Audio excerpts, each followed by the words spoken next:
Assalamualaikum warahmatullahi wabarakatuh. Perkenalkan, nama saya Seli Mariana. Saya Meliana Rafiza. Saya Hilda Tina. Saya Anugrah Gusti Arianti. Saya Rosdia Azahra. Kami akan mempresentasikan materi kami tentang framework ITAL. Yang pertama, apa itu ITAL? ITAL adalah sebuah framework best practice untuk manajemen layanan TI. Framework ini pertama kali muncul pada tahun 1980-an di Inggris sebagai upaya standarisasi dalam pengelolaan layanan teknologi informasi. Seiring waktu, ITAL terus berkembang.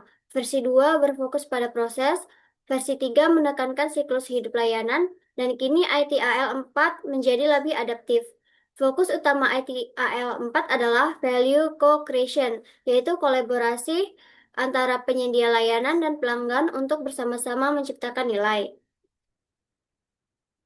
Ada 5 komponen ITAL. Yang pertama adalah SVS atau Service Value System, yang kedua Service Value Chain, yang ketiga Seven Guiding Principles, keempat Four Dimensions, dan kelima 34 Practices. Selanjutnya, praktik inti ITIL yang pertama, insiden manajemen, memulihkan layanan secepat mungkin jika ada gangguan. Yang kedua, problem management, mencari akar penyebab insiden supaya tidak terulang. Yang ketiga, change enablement, mengelola perubahan dengan aman dan mengurangi resiko gagal. Yang keempat, service desk, titik kontak utama untuk pengguna biasanya help desk. Yang kelima, service level management, mengatur SLA atau OLA agar TI sesuai ekspektasi bisnis. Yang keenam, continual improvement, mekanisme evaluasi dan peningkatan layanan secara berkelanjutan. Berikut adalah kelebihan ITIL. Pertama, ITIL ini selaras dengan tujuan bisnis. Jadi, TI lebih fokus ke layanan yang benar-benar mendukung kebutuhan organisasi. Lalu, dari sisi kualitas dan konsistensi, prosesnya udah standar. Jadi, pengguna dapat layanan yang seragam. Kelebihan lainnya, resiko bisa berkurang karena pengelolaan change dan problem jadi lebih terkontrol. Ada juga konsep perbaikan berkelanjutan lewat siklus continual improvement. Dan terakhir, ITIL 4 ini cukup fleksibel, bisa dikombinasikan sama metode lain kayak Agile atau DevOps. Selanjutnya, kita bahas mengenai kekurangan dari ITIL. Pertama, sifatnya agak birokratis. Jadi kalau semua harus lewat approval, delivery bisa melambat. Lalu biayanya juga tinggi karena butuh training, sertifikasi, dan tools ITSM yang tidak murah. Selain itu, dari sisi SDM, terkadang ada resistensi. Karyawan bisa saja menolak perubahan proses baru. Lalu ada masalah over documentation.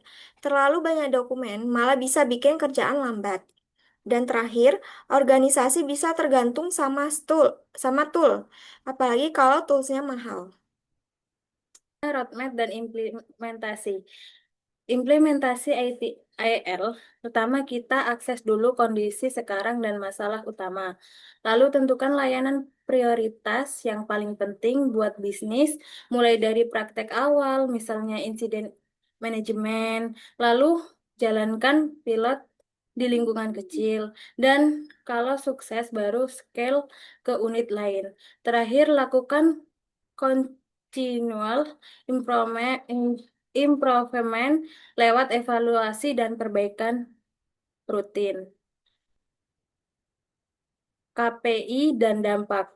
Keberhasilan penerapan ITAL diukur melalui KPI seperti MTTR, kecepatan penyelesaian insiden, LCR atau penyelesaian pada kontak pertama, SLA compliance layanan, Change sukses rate keberhasilan perubahan tanpa gangguan, insiden perlayanan, stabilitas sistem, serta CSAT atau NPS, kepuasan dan loyalitas pengguna.